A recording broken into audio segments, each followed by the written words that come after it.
Hello, critics, non-critics, and friends. Welcome to the Film Optics Podcast, where we take a glance into blockbusters, indie films, and everything in between. I'm your host, Christian, and as always, I'm joined by my partner in film, Devin, and today we're here to give our thoughts, our opinions, our questions, our comments, our concerns on Disney's latest animated film titled Wish. And before we begin today's episode, you can listen to our podcast on podcast platforms around the internet. That includes Apple Podcasts, Spotify, Google Podcasts, and more. And if you are a new or seasoned listener to the show, we would love to hear from you guys. Follow us on Instagram, Twitter, and Threads, all that social media garbage at Film Optics. That is optics with an X. Or you can email us at filmoptics@gmail.com for any movie-related questions. Devin, what's going on? Are you wishing upon a star tonight? I'm honestly surprised that song didn't play at the end of this movie. The Disney World song. Yeah, it's really like their intro for like all of their stuff anyway. Like for the Disney logo that's coming up, and then this is the 100th year of Disney, and it's also the 100th year of Warner Brothers as well. I did not realize that they started around the same time, but this is the animated film that Disney is pushing for their 100th year anniversary as their, it'd be crazy if this was like their 100th like animated film, like on the dot. That would be pretty hilarious. But yeah, this is the 100th year anniversary film that they are pushing. Again, it's titled Wish, which is pretty much on the nose. But we're going to get into this review for those listening at home. This is going to be spoiler free, so you don't have to worry about us giving away any plot details, things of that nature. We're just going to be giving our thoughts and opinions, our spoiler free thoughts, and sharing our spoiler free Discord on this film. But Devin, did you finish Alan Wake 2 yet? I'm in the end game currently. I'm at that point in most games where they say, turn back now or the game will end. Turn back now or forever hold your peace. Yes. I got you.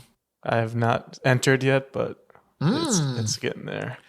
Yeah, I haven't picked it up. It's just been crazy, man. It's like outside of work, like I'm trying to get back into my normal routine. It's funny though, because I did start Sea of Stars, and I'm really enjoying that game. So I'm going to see if I can balance playing Alan Wake 2 and Sea of Stars at the same time. It's a great game for the Steam Deck as well. I am aware that it is on Game Pass, but I wanted to play it on the go. And I think buying it for Steam and playing it on my Steam Deck is definitely the move. 100%. So between Sea of Stars and Alan Wake 2, I'm definitely going to be balancing between both of those. I'm hoping I can just get straight into Alan Wake 2 this weekend.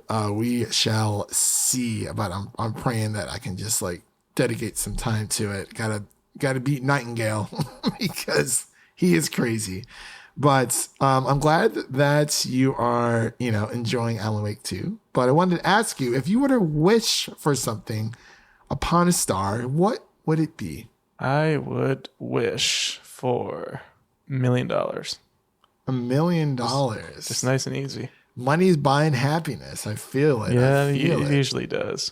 Yeah. Yeah, that is very true. There's like a study out there that says that like there is a like quota or like a numbered percent of money that people would actually be satisfied living with for like the rest of their lives. And I totally agree with that. Man, for me, what would I wish for? I would wish for, I guess $1 million.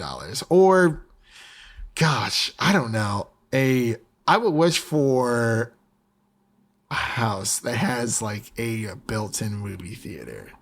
Something cool, like that's not that hard to obtain.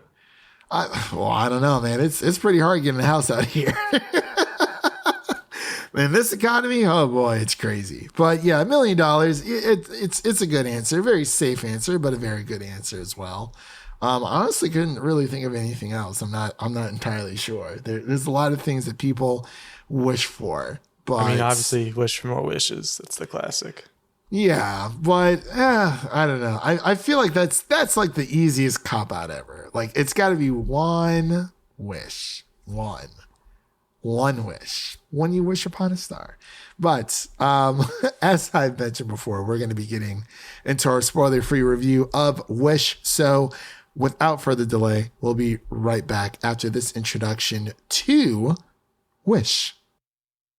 So I look up at the stars to guide me and throw caution to every warning sign.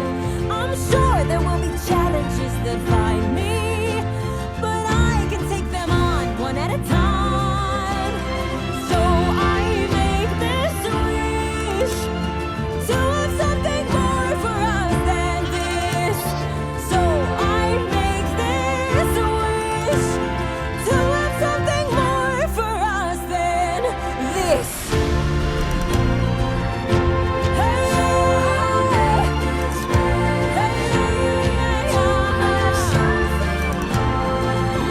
than this.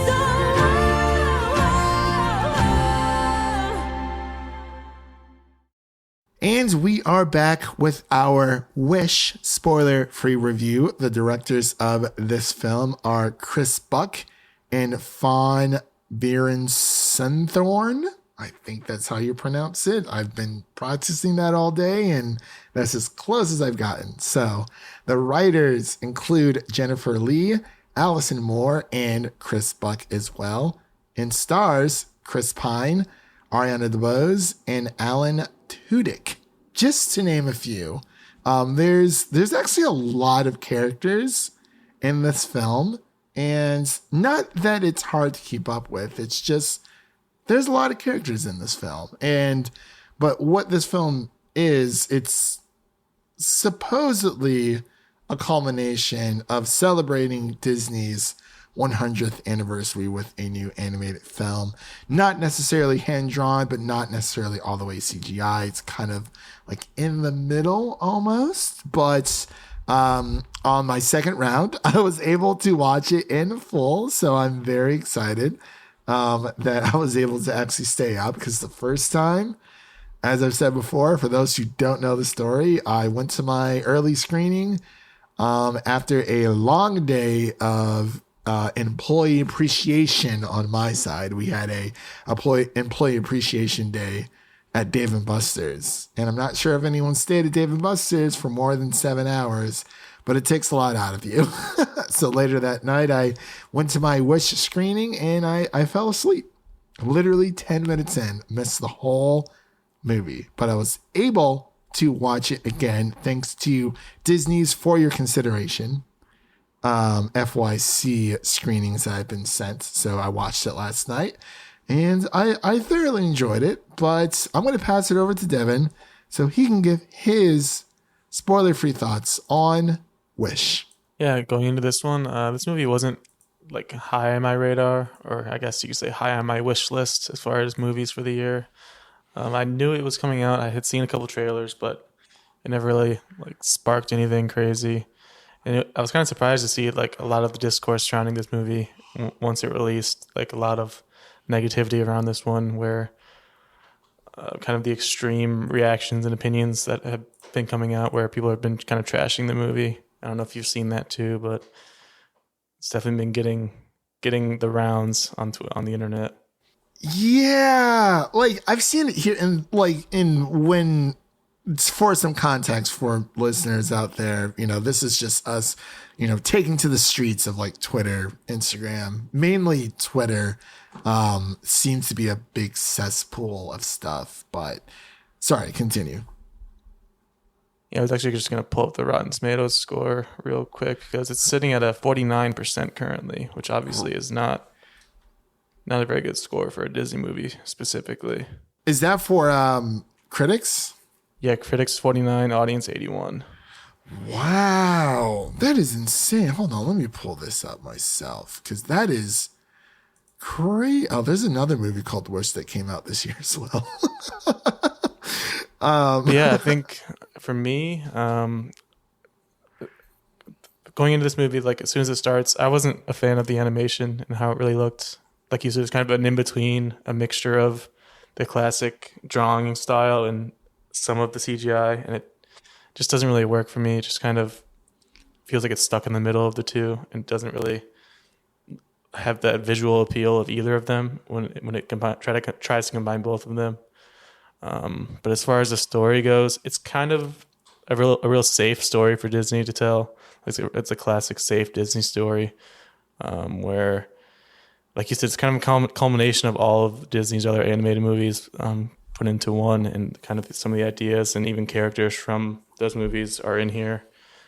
There's some Seven Dwarfs references with the side characters in this one.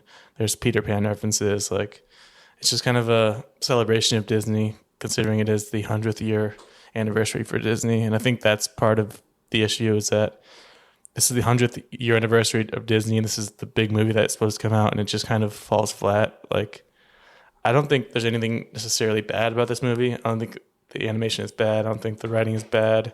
Songs aren't bad, but I also don't think anything is necessarily like good or great. Like, it just kind of feels like a fine, safe movie. Definitely don't feel as negatively or strongly about it as I've seen some other people, but I can definitely see why. It just feels like kind of a bland Disney movie that takes ideas from the other Disney movies and doesn't really do much new with it. So for me, and this is kind of, we kind of have to go back a little bit within the past few years of Disney animation. Because I know we had, what was the movie that came out before this? I believe it was Strange World. Yeah, I still have never seen that one. I got like 15 minutes in. I watched it. I tried to watch it one day on Disney Plus. I just could not get into it. I believe the one prior to that was Lightyear. I'm pretty sure. That was Pixar, but Pixar. Yeah. Oh, see, this is when it gets messy, because you have Pixar, who handles animation, and then you have Disney animation. So when it comes to Disney animation films, God, when was the last one prior to Strange World? Encanto. That's what it was. Yeah, I was going to ask if it was Encanto.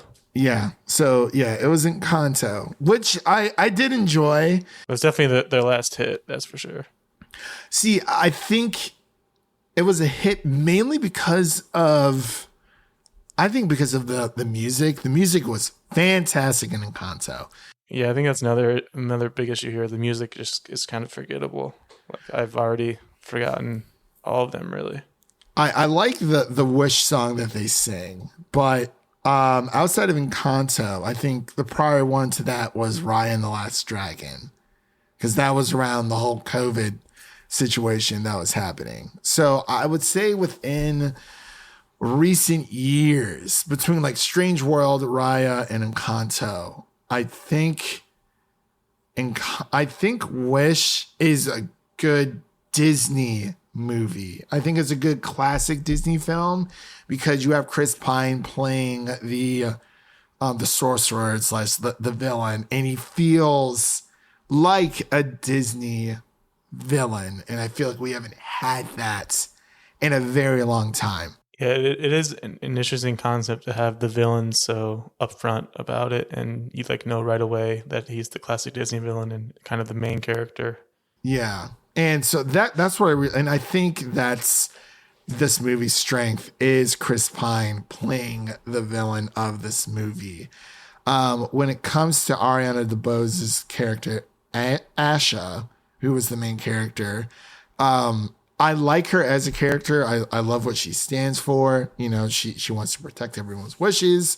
But I feel like we did not learn much about who she was herself. Now, when you get towards the end of the movie, there's a bit of a bone that's thrown to you in a way, but it's not, I mean, it's on the nose, but leading up to it, it's like we don't know what Asha's wish is, or Asha's wish is. Because every person in this movie has a wish that they have, you know, according to the synopsis, and I apologize for not reading this earlier, but wish follows a young girl named Asha who wishes on a star and gets a more direct answer than she bargained for when a troublemaker comes down from the sky to join her, which is the star in this film.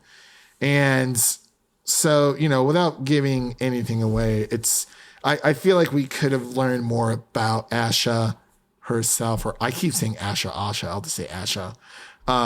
I wish that we would have learned more about her. We learned a little bit more about her family, but she's not a Disney princess. She's just this girl who lives on this island. But I think Ariana DeBose did a great job bringing that character to life. It's the same thing with the other side characters too. They're just kind of there. Like they just showed up. Like there's like 6 or 7 of like her friends, I guess you could call them, that ended up becoming like the team of the movie. And we just don't know anything about them. They're just really there. Yeah, and I think that team, because it was definitely pulling from Snow White's with that team and the 7 Dwarves.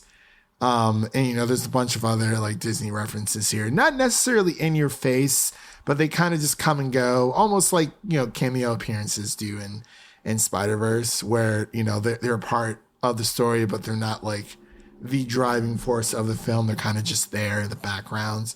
I enjoyed the lamb. I thought that he was kind of funny at times. Yeah, they had the classic cute talking animal, and then the cute nonverbal being, I guess the star would be. It's like the Groot of this movie.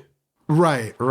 And, you know, and like Devin said, I think this movie is getting a lot of unnecessary hate, because when I was watching it, I was like, why do people hate this movie? I thought the animation was awesome. I mean, I'm just a stickler for animation, but I think that, you know, they kind of did something, you know, in between the 2D, 3D realm. But I wonder if they would have just went full 2D with this, like they did with The Princess and the Frog, because that is Disney's last 2D film that they've made before switching to 3D. And I think there's a reason for that, but we'll get into that later on. This is not the time or place for it, but I enjoyed it. I thought it was a fun ride. It's not as memorable, but it's not as memorable as like, oh my gosh, like, you know, this is a great Disney movie, but it does feel like a classic Disney movie.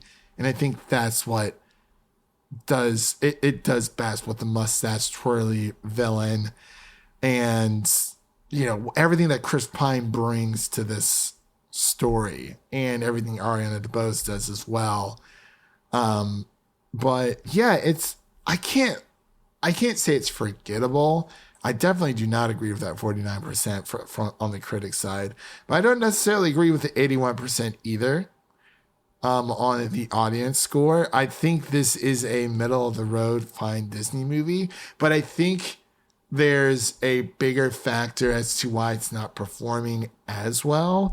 And I think that is because Disney has conditioned their audience. They have conditioned us and everyone else to wait to watch these films on Disney Plus, because we know, I can bet you $5 right now, Devin, that Wish is going to be hitting Disney Plus by the end of the year. Yeah, pretty likely to be a Christmas drop.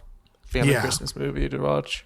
Between Wish and I thought they had something else coming out. No, Wish and The Marvels. I think those 2 movies are going to hit streaming. And I think that is part of the reason why this movie isn't doing as well, is because it is not a theatrical release only. And we've seen this with Disney making decisions for Pixar when it came to Soul, which I kind of give a pass because that was in the heart of the pandemic. And then same thing with Luca and with Turning Red, but it felt like they didn't really have faith in those films, and they were like, oh, let's just put it on streaming for everyone to watch.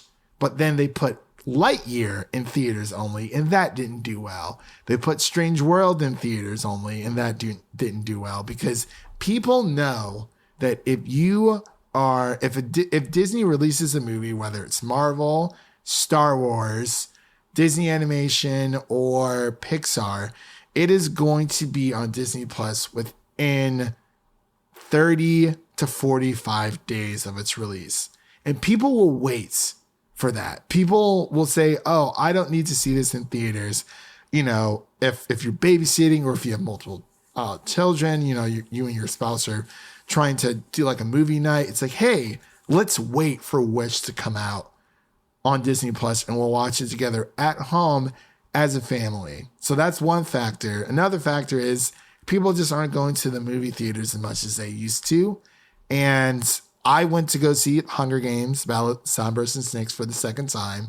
It was me. I took my mom and my sister.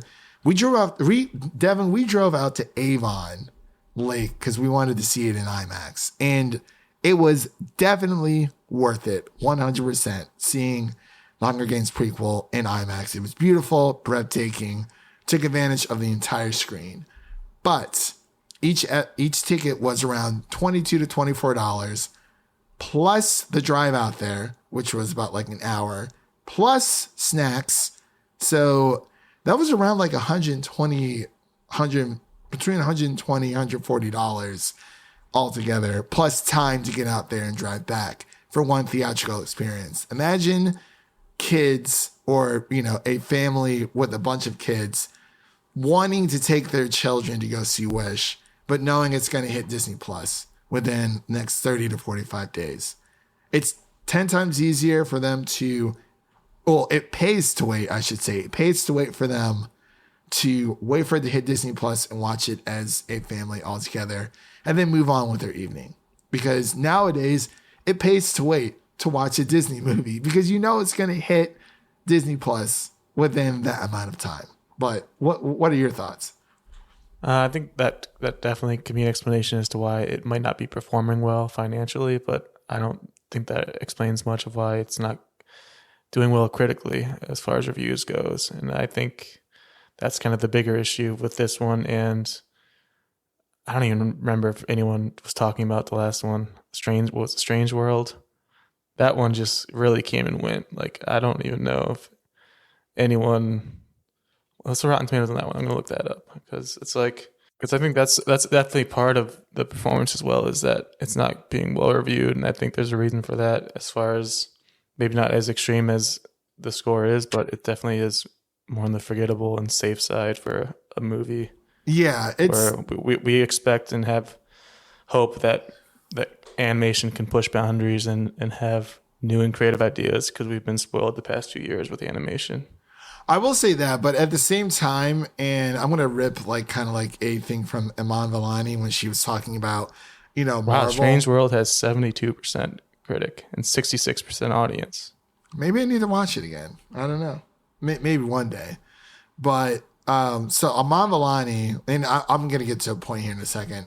Iman Vellani was asked, you know, what the next like Avengers movie should be, and her response was like, you know, if you just keep going bigger and bigger and bigger, you know, that's there really isn't anything after bigger when it comes to like, oh, you know, how big will the next Avengers movie be? Like, if you're just constantly chasing that high, then there's nothing after like pushing boundaries. I don't think this movie had to push boundaries on an animated technical scale, because sometimes it's about the characters. I think the issue there is that this is like the 100th anniversary, and people kind of had an expectation there where they wanted a movie that should have like broke through boundaries and tried new things as the 100th anniversary. Right, but like, because I mean, with animation now, it's either 2D or 3D or something mix in between. I would say that this is a mix in between 2D and 3D, and I think Chris Pine definitely is the draw to this film. But Asha herself, we don't know anything about her. We don't know anything about her past. We don't know too much about her family, so that makes it hard to connect with the character. Because if you make a movie that gives the audience a reason to care about the characters, people are going to enjoy it more. But even with Chris Pine's backstory, we still didn't learn too much about him, and especially Asha as well, and the other characters, mainly Asha. There just isn't any character development in this movie. Like, that's just the core of the issues. Yeah, I think that's more of an issue than worrying about Disney pushing boundaries, because we've seen what Disney can do when it comes to either whether it's Pixar or, you know, their own Disney animation. I think the animation here in this film is more than exceptional. I think it's the story itself and the story of the character development is where it falls flat. But yeah, like obviously, you know, you want it to be something good. If the backstories, you know, if the characters here were interesting and we had a more succinct story that didn't play it as safe, I think the movie would have done great, because it only clocks in at about an hour and 32 minutes. But I think that's more of the issue rather than the animation style, because I think the animation's there. I just think it's a culmination of everything. Like we keep listing all these things. It's just like it's a lot of things that could be issues for people. Right. But yeah, it is more, it's a very safe story. It's, you know, it's right there with the Mario film as well. Like that was just a very safe story, but you know, like we get it, it's for kids. But those are characters we love. That's the difference here. Yeah, yeah. And you know, here I think the references were great, but it's I think it's more of the story itself, and you know, we don't really know much about Asha. Like going for the nostalgia thing with characters we don't know. It just doesn't really work. Well, what do you mean by, like, as in you're talking about the Snow White aspects? Like we have no connection to these characters, these new ones, and they're trying to make it like nostalgic with the 100th anniversary of Disney and all the references and everything. But with these characters, it doesn't really mean much. Right. I mean, I thought they were just like nice little nods. Like even as soon as you get towards, you know, the credits, like they literally, like they kind of showcase literally every single, I think, Disney animated project that's been released, from Snow White all the way down to Wish, which I thought was pretty cool.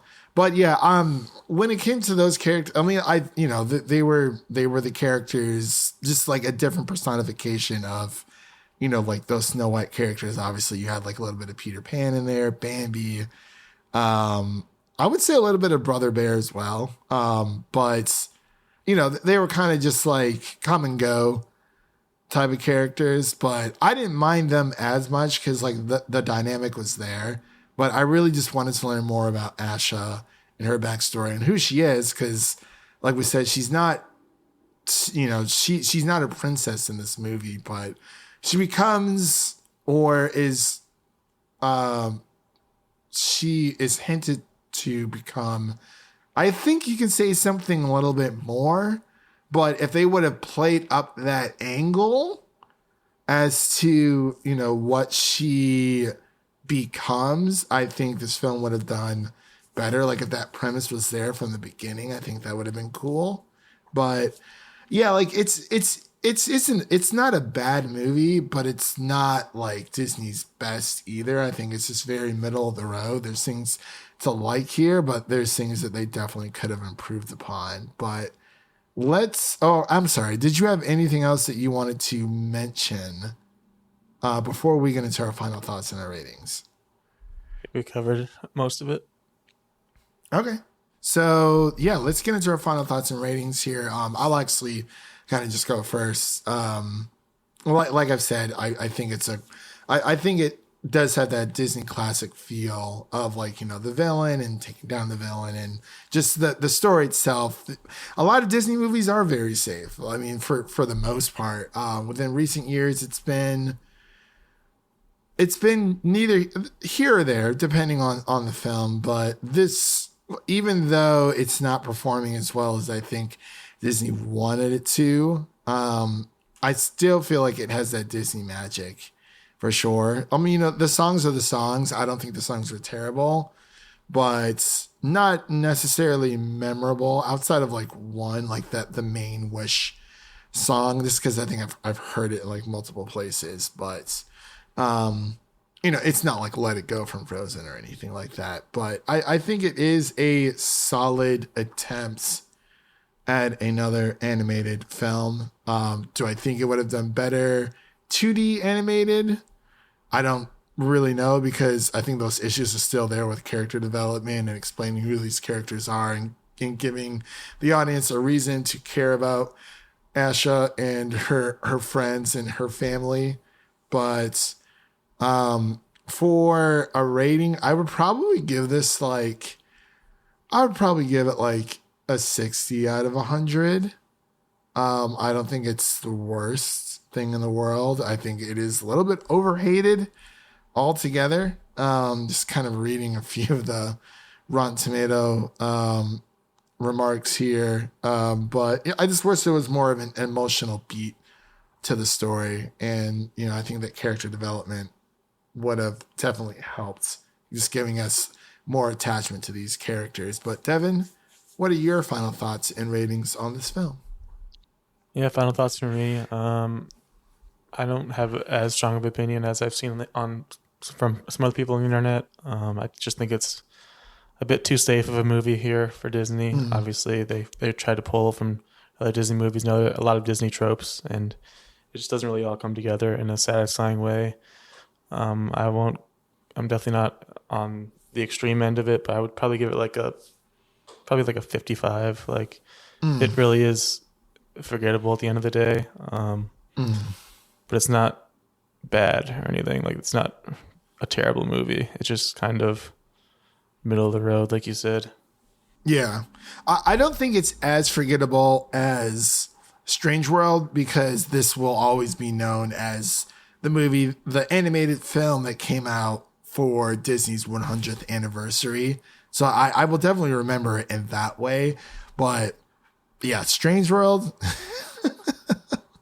That movie literally just came and went so fast, even with Raya and the Last Dragon. And, there's been a lot of talk online saying, well, I think Disney hasn't hit like $1 billion for a movie since like 14, 15, which I think is okay, because I think that's a very high bar to expect for every Disney propertied film, whether it's Marvel, Star Wars, Pixar, or Disney animation, to hit. I think that's a bit unrealistic, but not every film needs to hit that bar. But I think it is, there's been a lot of other stuff coming out in the news from like Deadline and Variety about Bob Iger and whatnot, but that's neither here or there. That's a conversation for another time.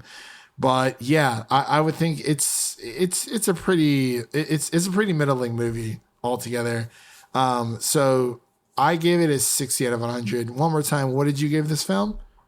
A 55. A 55. So we will go with the median of both of our scores. For those who do not know, we like to take the median of Devin and I's scores to give a little bit more of an accurate representation of our thoughts and feelings on the film. So for this film, it's going to be, I believe that is a 52.5 out of 100. Would that be the median, or is it 53.5? Oh, I was way off. It is a 57.5 out of 100. It's going to be our official podcast score here for Disney's Wish.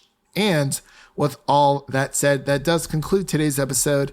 If you like what you heard on today's episode, make sure to subscribe to our podcast on your preferred podcast platform of choice. And make sure to follow us on Twitter, Instagram, and Threads at Film Optics. That is Optics with an X. And don't forget to share an episode of our podcast with a movie lover, whether it be your mother, your brother, or your significant other. Spread the love for the Film Optics podcast to a movie lover in need. And now let's take a sneak peek of what's coming up next on the show. So coming up next, we have our Saltburn review, as well as our Poor Things review and Godzilla -1 review. Very excited for that. A very odd title for a film, but excited nonetheless. As well as we're going to be covering things like Wonka, Aquaman 2, maybe Aquaman 2, and The Color Purple. And I'm going to see if I can get Devin to go see The Boy in the Heron, because I really want to cover that. And this will be Devin. I'm assuming it'll be Devin's first Ghibli film that he's ever seen, which I'm very excited for. But we will cross that bridge once we come to it. As of what you can listen to now for new review releases, you can listen to our Hunger Games: The Ballad of Songbirds and Snakes spoiler-free review, as well as our The Marvels review, as well as Loki Season 2, and our The Holdovers review as well. So with all that said, thank you all for listening.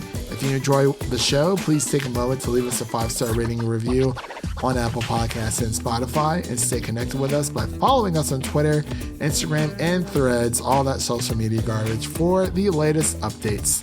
That was Devin, and I'm Christian, signing off. And remember, life is like a movie, so go out there and make it a blockbuster. Peace.